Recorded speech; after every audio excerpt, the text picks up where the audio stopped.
Et aujourd'hui, nous allons explorer un sujet de plus en plus en vogue dans le monde des investissements, le private equity. Longtemps considéré comme un domaine réservé aux millionnaires, le private equity suscite un intérêt croissant parmi les investisseurs individuels. Et que se cache-t-il vraiment derrière cette appellation? Est-il aujourd'hui possible pour chacun d'accéder à ce type d'investissement autrefois exclusif? Nous allons prendre le temps dans cet épisode avec Yanis de la société Altaroc de répondre à cette question et de démystifier le private equity. Allez, si vous appréciez notre contenu, alors n'hésitez pas à nous mettre la note de 5 étoiles sur Spotify ou Apple Podcast. En effet, cette simple note va nous aider à grandir et à continuer à vous offrir un contenu de très haute qualité. Bien sûr, si vous nous écoutez mais vous n'êtes toujours pas abonné, cliquez tout simplement sur le bouton s'abonner.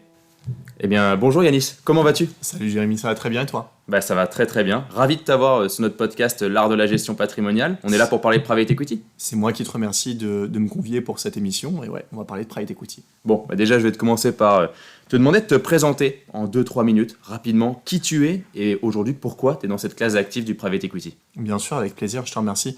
Alors, je m'appelle Yanis Kessi, je suis responsable des relations partenaires et porte-parole de la gestion pour Altaroc, chez Altaroc depuis 2 ans maintenant. Ça fait à peu près une petite dizaine d'années que je fais ce métier. Je l'ai fait sur les 5-6 premières années au sein d'une société de gestion qui s'appelle Varenne Capital, qui était spécialisée dans la gestion cotée. Et puis j'ai rejoint Altaroc après avoir fait un cycle chez Varenne. J'avais envie de voir un petit peu autre chose, de voir d'autres classes d'actifs. Et donc j'ai rejoint Altaroc depuis 2 ans. Et auparavant, sur mon cycle de formation, j'ai auparavant commencé à Sciences Po. Donc j'ai fait mes 3 premières années d'études à Sciences Po. Et ensuite derrière, donc pour la partie master, j'ai rejoint le master gestion de patrimoine de Clermont-Ferrand, que j'ai fait en formation initiale, qui est super formateur, très technique, et j'en suis ravi. Ok, ça c'était rapide sur toi. Maintenant, rapidement sur Altaroc, si tu peux nous faire un rapide débrief de qui est Altaroc, une société de gestion je crois, mais dis-moi en plus. Oui, bien sûr.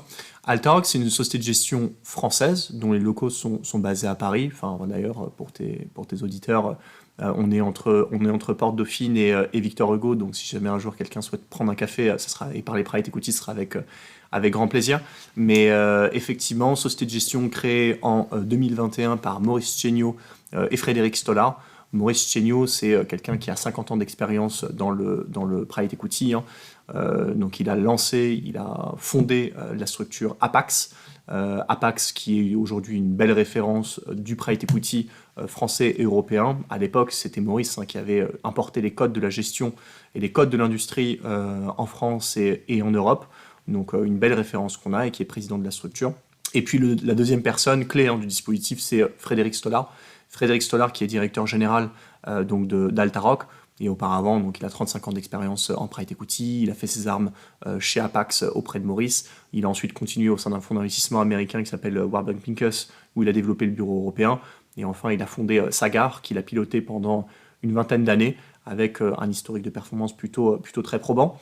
Et c'est à partir de 2018-2019 que ces 2 personnes, en fait, se sont dit qu'ils allaient créer Altaroc avec une idée hyper simple, qui était celle de dire on a travaillé auprès des institutionnels toute notre vie, et aujourd'hui, l'environnement technologique, l'environnement réglementaire est assez mature et assez stable pour pouvoir déployer cette offre donc, d'une qualité institutionnelle auprès d'une clientèle de particuliers aisés. Donc ça a été véritablement le virage qu'ont souhaité prendre Maurice et Frédéric. Ils l'ont pris à partir de 2018 avec une création de société en 2021. Et donc si on fait un petit saut en avant, donc aujourd'hui, 2024, la société a quand même plutôt bien grossi. On s'est plutôt pas trop mal développé puisqu'aujourd'hui, on est une 60aine de personnes au sein de nos effectifs.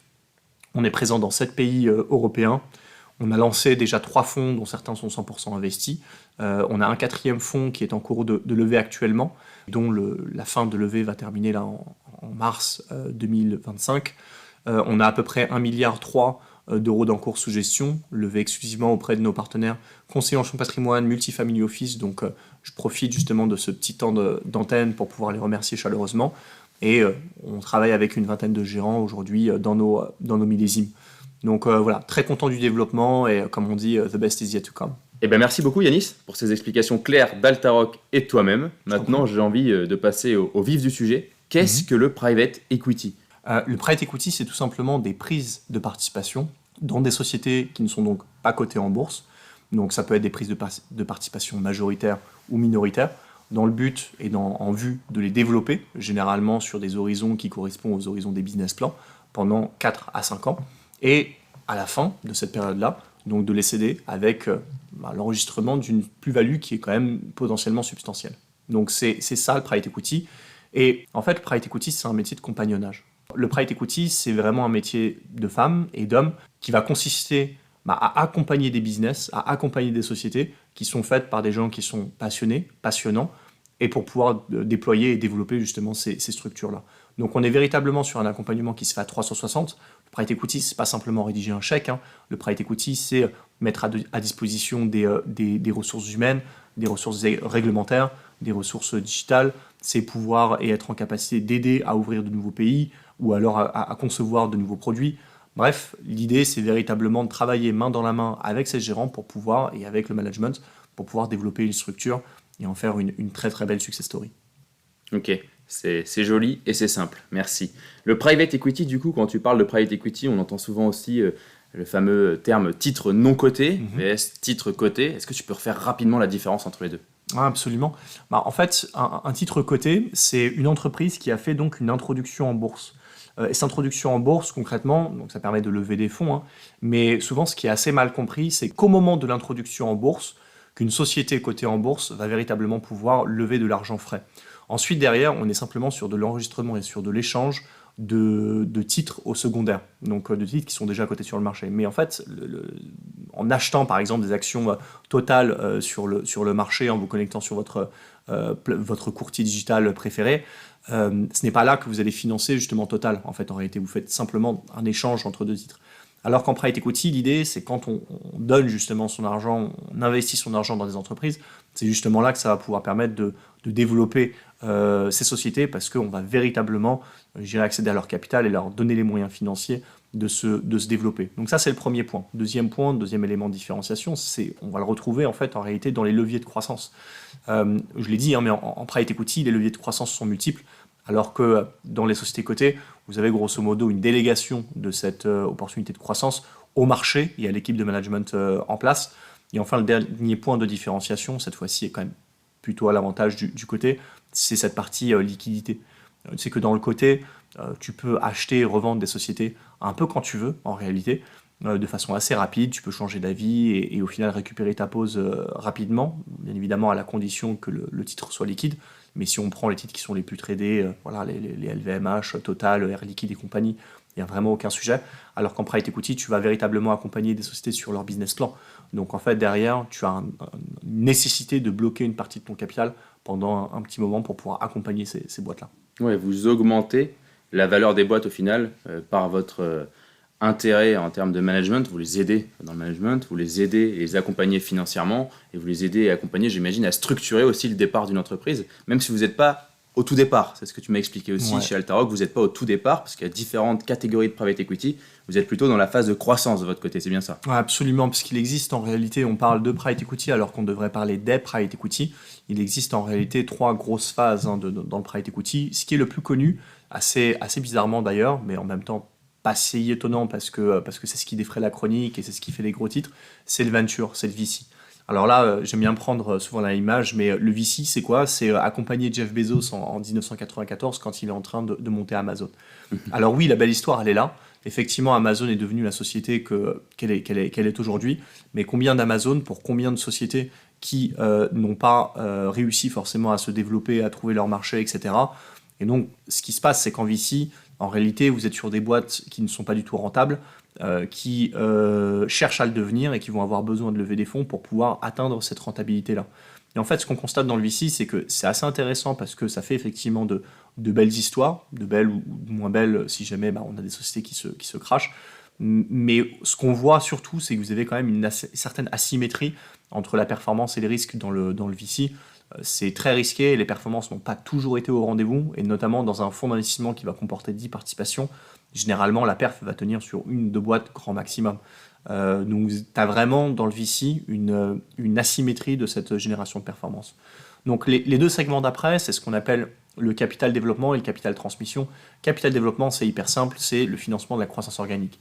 tu as une boîte, tu es déjà bien dans ton business, tu as déjà pu atteindre la rentabilité, mais je dis n'importe quoi, mais tu es leader français, tu veux devenir leader européen, tu as besoin d'argent et d'un fonds d'accompagnement pour ça, et ben voilà, tu vas pouvoir justement faire appel à un fonds spécifique qui va pouvoir te permettre de développer à l'international, ou alors pourquoi pas de lancer un nouveau produit. Okay, donc ça c'est le capital développement, c'est la croissance organique, et puis l'étape d'après, c'est ce qu'on appelle le capital transmission. Donc là, je reprends mon exemple, la société qui voulait faire son développement à l'international l'a fait, d'accord, mais derrière, il reste encore pas mal d'acteurs, donc c'est un leader européen, mais il reste quand même pas mal d'acteurs sur le secteur, et la société en question souhaite consolider son marché pour qu'il n'y ait plus que 2, 3, 4 acteurs grand maximum sur le marché.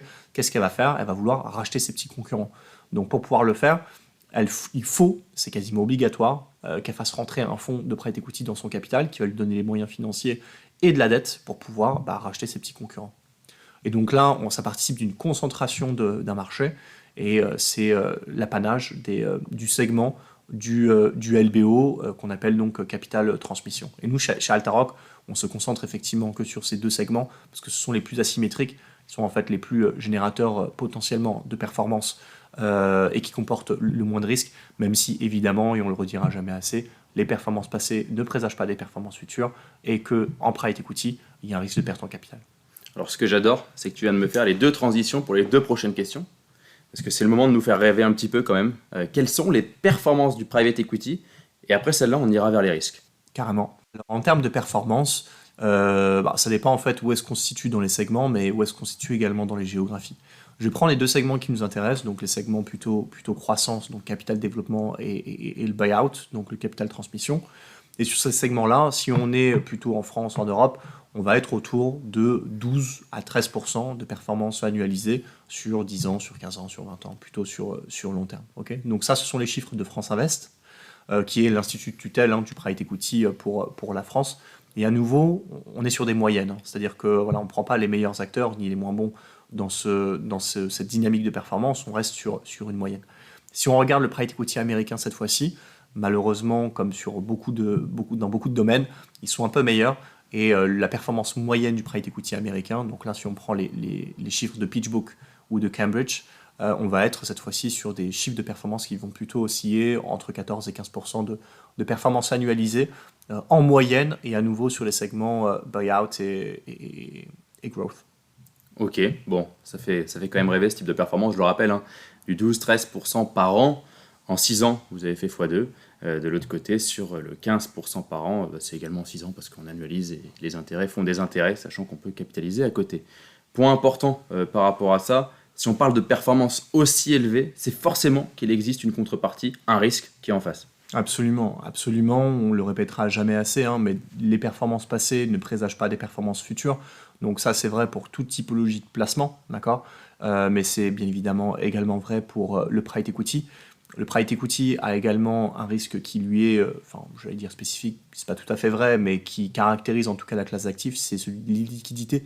Donc il faut savoir que quand on investit en private equity, il faut s'engager, il faut accepter qu'une partie de son capital soit bloquée sur de longues périodes, puisque la durée de vie d'un fonds d'investissement en private equity, c'est 10 ans, mais c'est effectivement en fait la contrepartie d'aller cibler ce type de performance, c'est d'accepter une certaine liquidité. C'est, je dirais, vraiment le revers de la médaille, et c'est effectivement donc un risque qu'on peut retrouver. Donc risque de défaut de l'entreprise, risque de performance puisque les performances passées ne présagent pas des performances futures, et risque également donc de liquidité qui est caractéristique du private equity. Ouais, la liquidité et la risque de perte en capital sont souvent connus pour le private equity. Point important par rapport à ça, comment on peut limiter ces risques, au final, le risque de perte en capital, comment on peut le limiter? Et aujourd'hui, que font les sociétés de gestion comme Altavok ou d'autres sociétés de gestion que je ne vais pas citer ici, mais que font les sociétés pour réduire ce risque? Alors, je dirais le premier point, et qui est au final, on parle d'une caractéristique de départ du private equity et qui en vient à en devenir une vertu en termes de maîtrise du risque, si je puis dire, c'est le fait qu'en private equity, on part sur une logique d'engagement qui est en fait en quelque sorte une promesse de don, mais que cet engagement est déployé en 5 ans. C'est pas comme sur le côté ou sur d'autres typologies d'investissement où tu veux mettre 100 euros, c'est 100 euros qui sont tout de suite prélevés et investis. En private equity, tu es décaissé d'un montant d'engagement sur 5 ans. Et en fait, ça a une vertu qui est assez sympathique parce que ça te permet d'étaler ton entrée. Donc tu fais, comme diraient les puristes, du dollar cost averaging. Donc en fait, tu rentres sur plusieurs points d'entrée qui sont étalés dans le temps. Et au niveau de la distribution, parce qu'en fait un fonds de private equity va permettre de faire des distributions intermédiaires, ces distributions vont également en fait s'étaler dans le temps. Donc déjà au sein d'un millésime de private equity, ce qui est assez intéressant, c'est qu'un millésime va durer 10 ans et que grosso modo tu vas être étalé pendant 5 ans sur une logique d'appel de fonds et pendant 5 ans sur une logique de distribution. Donc déjà tu limites un petit peu le risque de market timing. Donc ça c'est le premier point.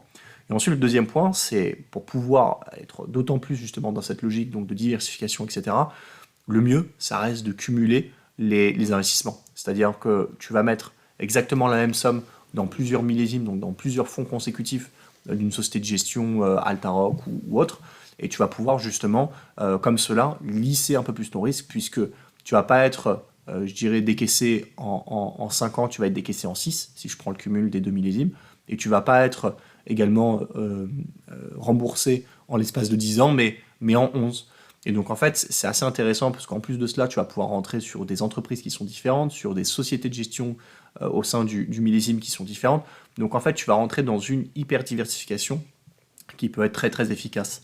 Et en termes de nombre de sociétés sous-jacentes, tu vas passer de grosso modo 150 à 200 sociétés sous-jacentes pour un millésime à environ 400, 450 sociétés sous-jacentes pour 2 millésimes consécutifs.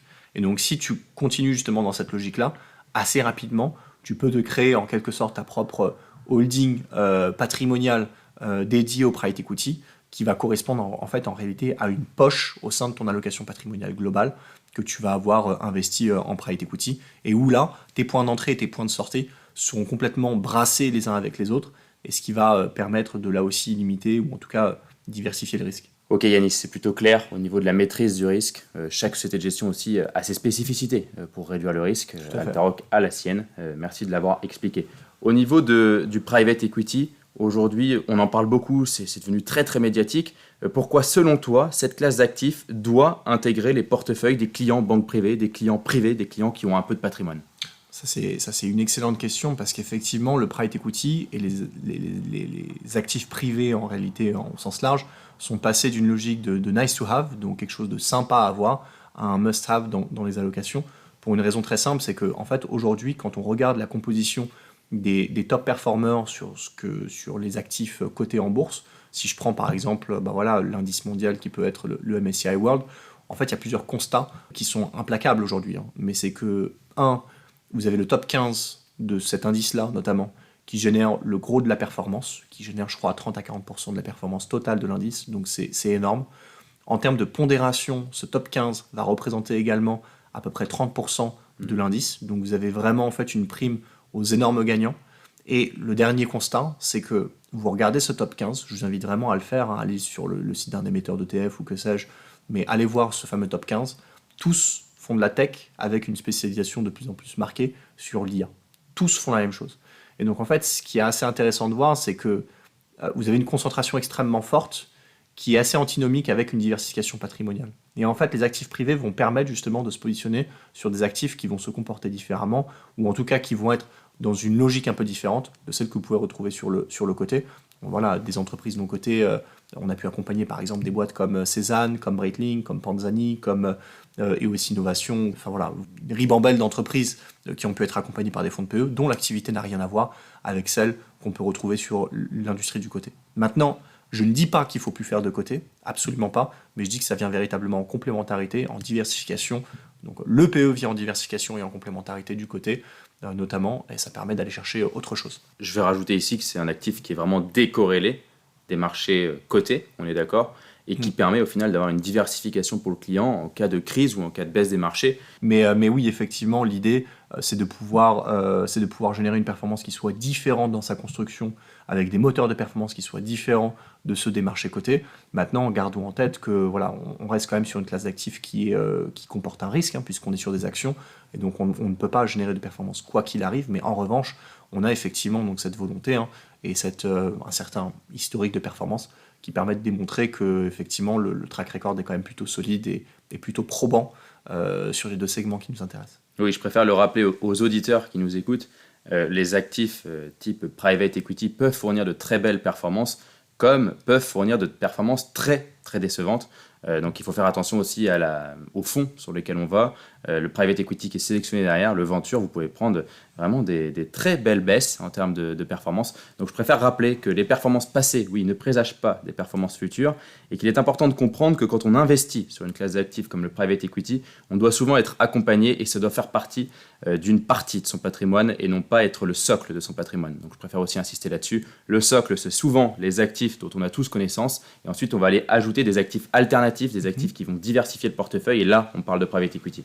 Absolument. Et ben on est parti pour la vraie question qu'on se pose tous, Yanis. Est-ce qu'en 2024-2025, c'est sûrement un bon moment pour investir dans le private equity ou pas du tout?